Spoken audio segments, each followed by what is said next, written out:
መረጋጋት ቀስ ማለትን ነው የሚመለከተው መቸኮል የሸይጣን ስራ ነው ይላል العجلة من الشيطان والتأني من الرحمن تدفيا كشيطان ነው መረጋጋት ደግሞ ከአላህ ነው ለዚህ ብሎ አላህ ሰማያትና ምድርን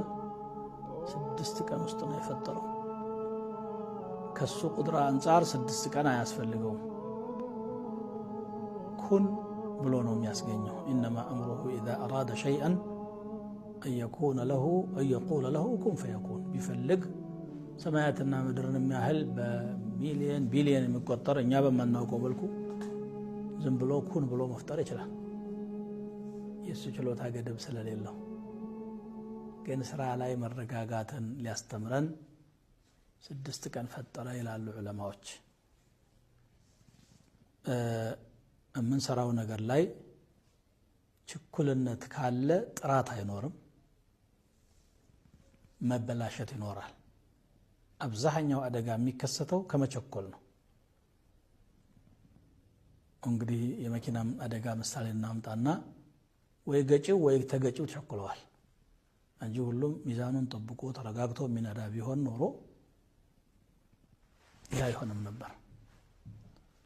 ልጆቻችን ጋር ስንኖር አንዱ አደብ ያጣል ባለቤት አደብ ታጣለች ሰውናትና ተነስቶ ተናዶ ያልሆነ አመታት መጥቶ አካለ ስንኩል አይነ ስውር የሚያደርጋል ሌላ ቀርቶ ነብያችን ሰለላሁ ዐለይሂ ወሰለም ወህይ ሲመጣ እንዳይጠፋኝ ብለው ተቸኩለው ከስር ሲያነቡ ولا تعجل بالقرآن من قبل أن يقضى إليك وحيه وقل رب زدني علما በቁርአኑ አትጣደፍ ወህዩ ተጠናቆ ሳይነገረህ በፊት ይልቁንስ ጌታዬ ዕውቀት ጨምረኝ ብለህ ተናገራል لا تحرك به لسانك لتعجل به ملاسهن አታንቀሳቅስ ለመጣደፍ ብለህ ረጋ ብለህ አዳምጥ ከልብህ እንዳይጠፋ አንተ ቀልብ ውስጥ መጠበቁ የኛ ኃላፊነት ነው إن علينا جمعه وقرآنه ስለዚህ ምን ሰራውን ነገር ለኸይር መቻኮል ማለት እየሮጡ መሄድ መክነፍ ማለት አይደለም ቅድሚያ ለኸይር መስጠት ማለት ነው ለዚህ ብሎ አላህ Subhanahu Wa Ta'ala وسارعوا إلى مغفرة من ربكم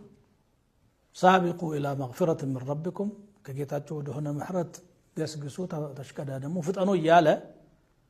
ነብያችን ሰለላሁ ዐለይሂ ወሰለም ግን ሶላት ስትሄዱ አሉ فأتوها وأنتم تسعون